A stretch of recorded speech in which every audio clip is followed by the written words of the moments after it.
I'm the Reverend Amanda Poppei, and I'm honored to serve as the president of the Chesapeake Unitarian Universalist Ministers Association.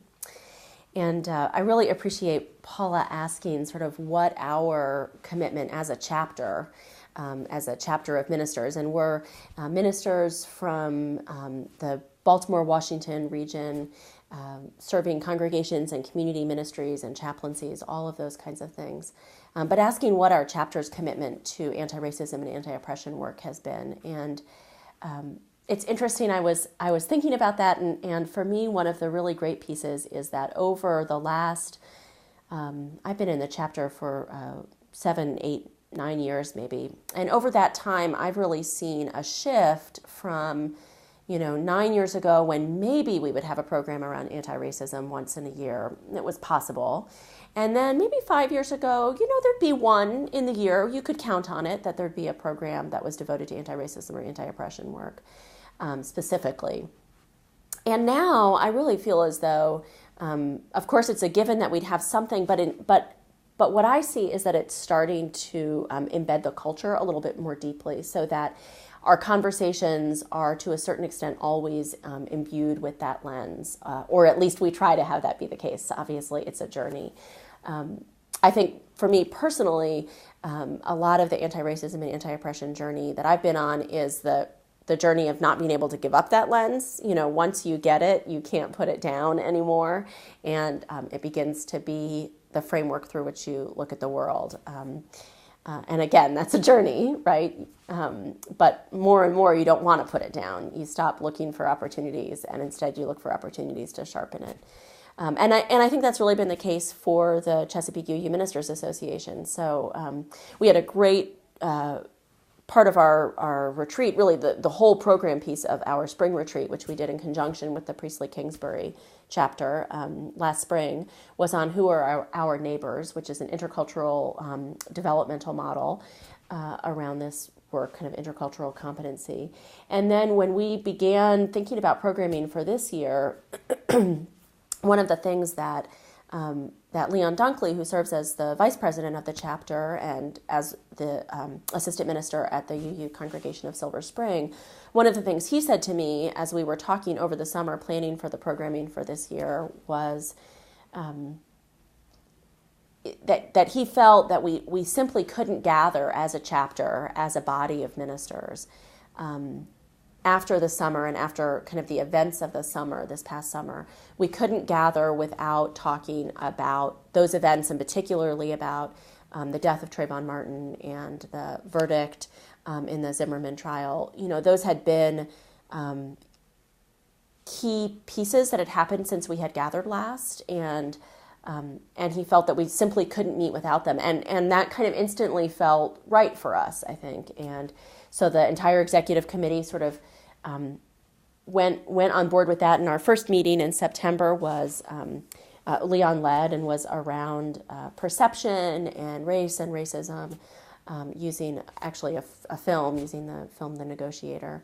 And as we look at the programming arc for the year to come, we're looking at how we kind of keep returning to that conversation, how we get to what we feel in many ways is one of the really essential conversations that we can be having with each other as colleagues and as leaders within the movement. And how do we have that conversation together, and then how are we able to bring it to our congregations, to the communities that we serve, to our various ministries and chaplaincies and all of that kind of thing. So that's really been a shift for me from filling the anti-racism slot, from that modality, to shifting to this being part of the conversation that we have every time we're together, or a framework for how we are together. We're very lucky as well to be a chapter that has, as chapters go in the UUA, I think has a relatively high percentage of ministers of color, and it's been important to us to figure out, particularly speaking personally for me as a white minister, to figure out how to support my colleagues of color and what that looks like in the chapter, how we do that, and how we even start the conversation about it. So that, again, is a journey, not a destination. Or if it's a destination, we're not there. good to be on the journey together. I think for me, one of the things that's helpful about having anti-racism and anti-oppression work be part of our collegial gatherings is that it gives me some of the awareness, strength, courage, companions on the journey to be able to bring that back to my own congregation. There are plenty of folks in my congregation who are farther on the journey, on the anti-racism journey than I am. So I don't mean to suggest that, I'm always the one bringing knowledge or courage or movement forward. Sometimes I'm catching up, but it's so helpful. Not everyone in the congregation is there, and it's so helpful to go to Kuma, to go to chapter gatherings or district gatherings and hear from colleagues who are doing this kind of work, to think, oh, I could do that in my congregation. I could try this piece. I'd really like us to get there. That's a model for me. And just to have kind of solidified and honored, I think, in some ways, the commitment of my colleagues to this work. That helps me to remember to honor it in my own work. And so that's been a really helpful piece for me. We have seen some movement at WES. At the Washington Ethical Society, the congregation that I serve, we've seen movement in a couple of ways, actually. One piece is just around our own education. So we've hosted a Jubilee in conjunction with All Souls, and then we also hosted a White Allies training in conjunction with All Souls, and both of those were really rich events for us.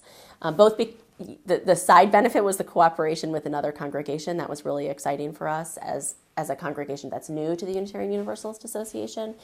But I think, the ability of people to get really deep into that work, folks found it life-changing. I don't think that that's an overstatement. People really experienced it as deep and meaningful, and I hear them buzzing about it, and I hear more people that have that lens, that can't put the lens down now, and people are starting to buzz about, well, what should our board be required to do, and what do we expect of our leadership in this area? We're not at the destination, but we're starting to have some of those conversations and some of those questions, and that's really exciting to me. And then the other place we've seen movement actually is in who walks through our doors. And I don't know sort of what the chicken and egg is, where the cause or correlation is, and they may be unrelated, the work that we've been doing internally and who's been finding us. But it's been exciting to have a noticeable uptick in the number of visitors of color and the number stick around and ultimately who join. It's still a challenge for a congregation that's definitely majority white. And one of those challenges is that on any given Sunday, a visitor of color might or might not see a few people that look like them. That they'd be likely to see at least one, but and so that continues to be a challenge. We're trying to figure out how we address that, how we sort of help folks to find each other so that they can feel as though they can see themselves in the congregation. And I think that idea of being able to see yourself in the congregation it actually gets in some ways to the deeper piece of this work. The reason that this work feels so important to me, that I want, really deeply for our congregation to look like our neighborhood and look like our city, and that we do that in such a way, not just that happens, but that it happens in such a way that that leads to some of the repair of brokenness. I think when I think about racism and classism and kind of all of the systems of oppression, the systems of marginalization, the image that comes to mind for me is brokenness, and the pain that brokenness causes all of us in society. And so it's when we start to get at work that has a chance of healing that brokenness. To me, that's the central work of any religious community. it's when I feel that we're living our mission most deeply.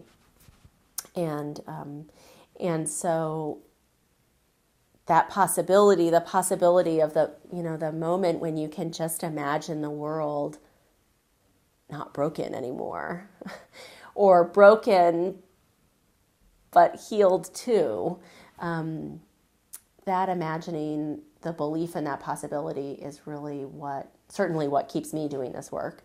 And I think at its heart, it's really the deepest part of faith, the faith that we can have together as we do the work together. Yeah. The significance of that in terms Right. of brokenness and ministry. Right. Yeah, I've actually always really liked that phrase, journey toward wholeness. I like the journey concept. I think for those of us who, and I totally include myself in this, we want to do things right. We want to be right. We don't want to mess up. It's really helpful to remember that we're not expected to be at the destination at this moment, but somewhere on the journey. And I think, frankly, the desire to, or the fear of being wrong is a real barrier to this work, and particularly for white folks, and for maybe slightly type A white folks like myself. And so I like that concept of journey. And I actually like toward. I've thought about this a little bit. It's not to, it's toward. Again, there's that sense of kind of movement and the idea that the destination might change, that we may think we see what the destination is at some point, and then it shifts, and suddenly we realize it's actually in a different place, and maybe we need to shift kind of ourselves a little bit as well. And then certainly the idea of wholeness. I talked about how systems of oppression in general lead to the kind of brokenness in the world, and I think it's a fracturing of society. It's also an internal fracturing often. We feel it really kind of deep in our hearts, in our souls. And so moving toward wholeness, it allows that possibility of healing.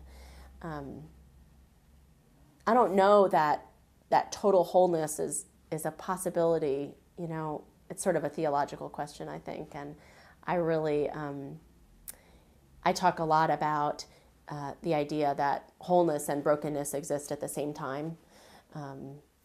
And, part of our job as humans is to hold that tension and be aware of the reality. We find that in our own selves, and we find it in society too.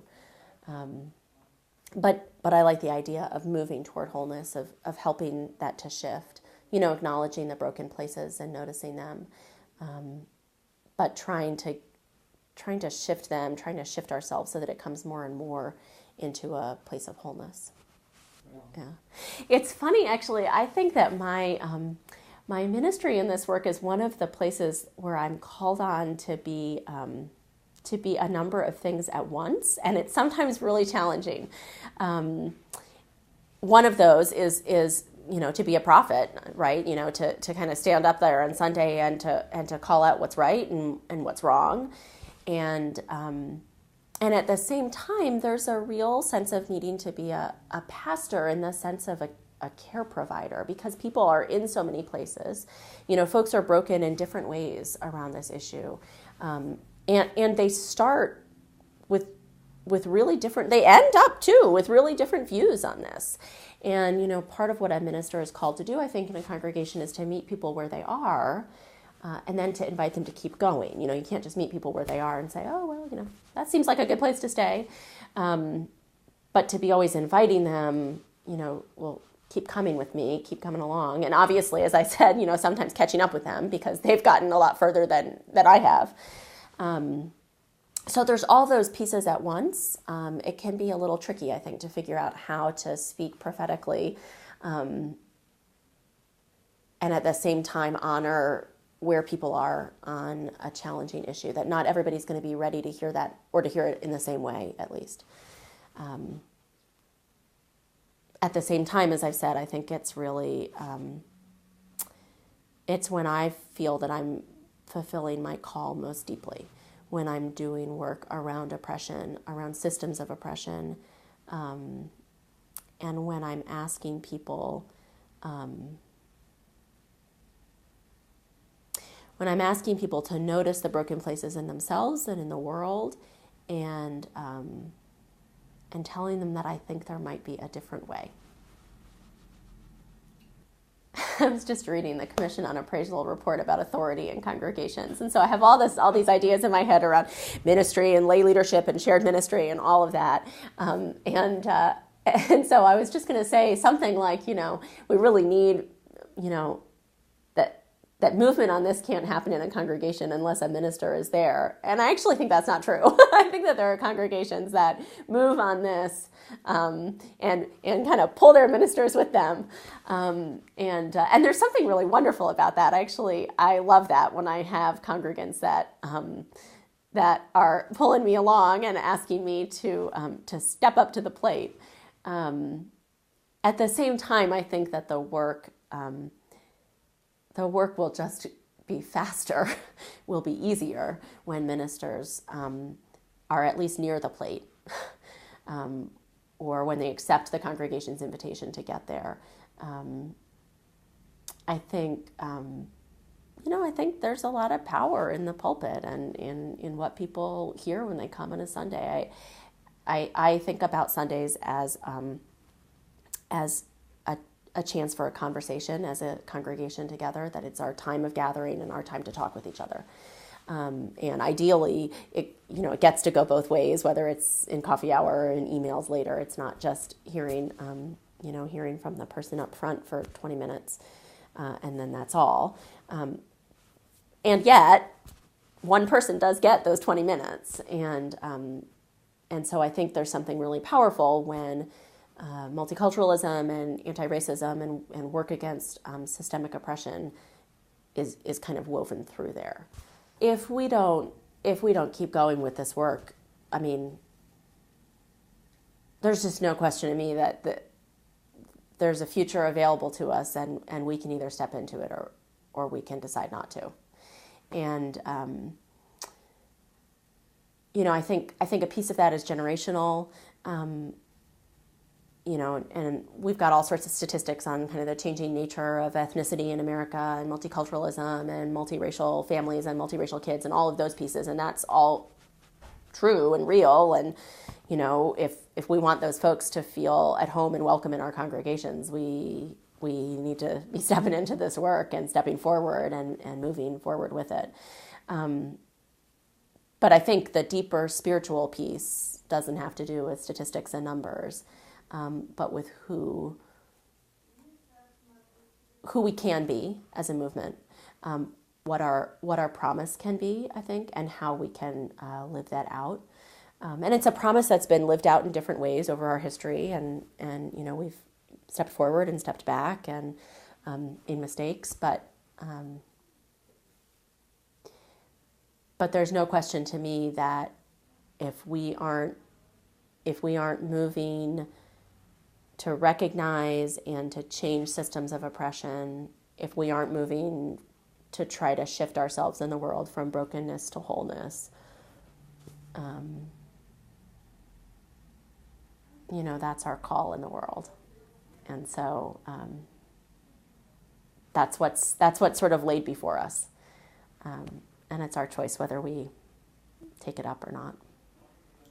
I was a member at All Souls in Washington, D.C. for a few years before seminary, at a time when I knew seminary was looking likely.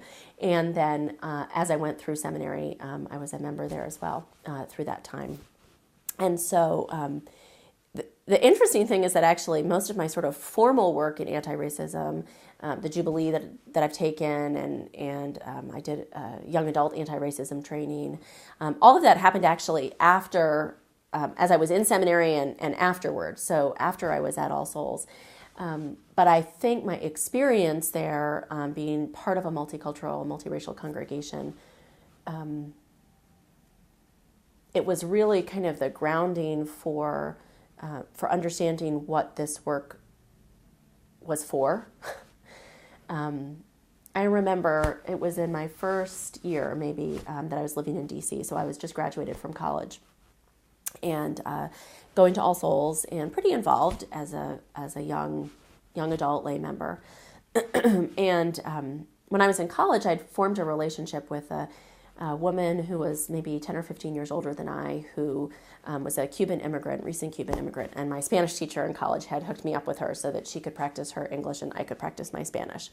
And honestly, we just kind of mostly ended up hanging out and going to lunch. I'm not sure anybody was practicing that much of anything, but and so when I came down to DC, she came down to visit me for a weekend, and we did all of the monuments and walked around. It was her first time in Washington, and went to the little tiny part of I think it's the Swiss embassy that has a Cuban interest section, and I took her to church with me.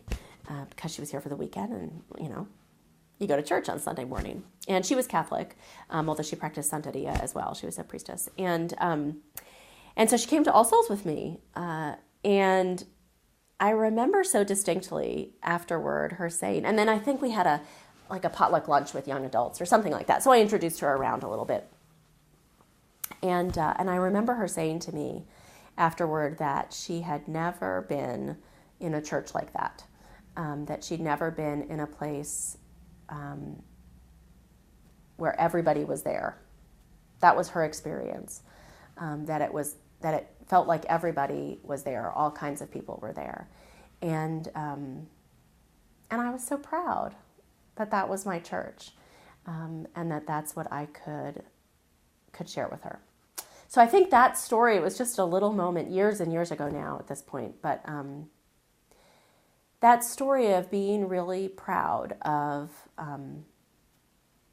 who we were and